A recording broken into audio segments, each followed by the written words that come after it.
Le contexte actuel laisse envisager la poursuite de la tendance récente. Il s'agit notamment de l'atténuation des tensions géopolitiques. Alors, Daryl, quels sont d'après vous les risques associés à la présidence de Donald Trump pour les relations bilatérales entre les États-Unis et la Chine? À vrai dire, depuis l'élection de Donald Trump, nous avons observé une intensification des craintes relatives aux éventuelles conséquences des mesures protectionnistes qu'il avait promises lors de sa campagne électorale. Cependant, jusqu'à présent, nous avons observé une dissipation graduelle de ces craintes. Il est à noter que cette tendance s'est accentuée après la réunion entre le président Trump et son homologue chinois qui a eu lieu en mars. Donald Trump et le président Xi se sont mis d'accord pour réunir leurs efforts bilatéraux visant à réduire le déficit commercial. En résultat, les tensions se sont atténuées de manière considérable. Cela laisse espérer une amélioration de la situation dans les prochaines années. En parlant du marché de la zone Asie-Pacifique, il a été principalement tributaire de l'évolution des relations entre les États-Unis et la Chine. Qu'en est-il des autres pays de la région? Ont-ils été affectés par ce facteur? Je pense que le facteur qui a eu le plus d'influence sur la région est l'émergence de la Chine en tant que nouvelle superpuissance mondiale. Il y a toujours des tensions lorsqu'il y a deux superpuissances rivales à l'échelle mondiale qui cherchent désespérément à se retrouver en position dominante. Pour vous donner un exemple, l'évolution récente des relations entre les États-Unis et les Philippines sous la présidence de M. Rodrigo Duterte en est une preuve éloquente. Historiquement, les USA et les Philippines ont tissé des liens très serrés. Cependant, depuis l'élection de M. Duterte l'année dernière, les Philippines semblent s'éloigner des États-Unis. Parallèlement, nous constatons un resserrement des liens du pays avec la Chine.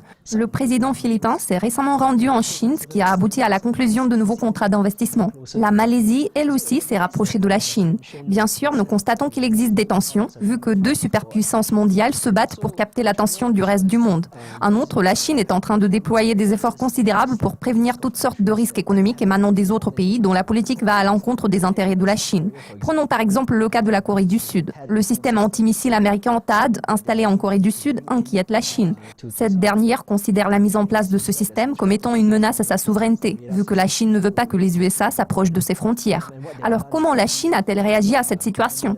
Elle a interdit aux touristes chinois de se rendre en Corée du Sud. Bien sûr, ces mesures ont touché de plein fouet le secteur touristique en Corée du Sud.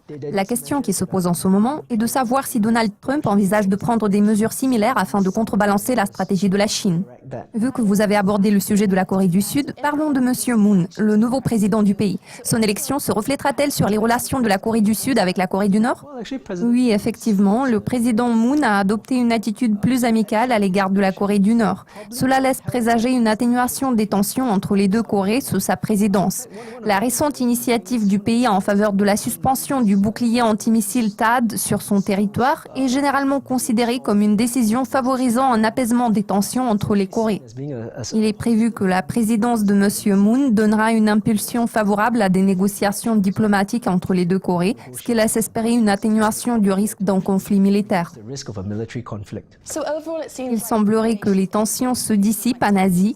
Avez-vous la même impression? Oui, je suis partiellement d'accord avec vous. La situation s'est nettement améliorée dans certaines parties de la région. Cela concerne notamment la mer de Chine méridionale. Des progrès significatifs ont été réalisés à cet égard au cours des 12 derniers mois, et ce, grâce au fait que cette question semble avoir perdu un peu de son acuité aux yeux de la Chine. En revanche, d'autres problèmes sont revenus sur le devant de la scène. En l'occurrence, il s'agit des tensions entre Taïwan et la Chine. La situation risque de prendre des tournants inattendus à tout moment. Donc, des problèmes géopolitiques persistent. Il ne nous reste plus qu'à croiser les doigts en espérant la poursuite de la tendance récente en termes d'atténuation des tensions géopolitiques.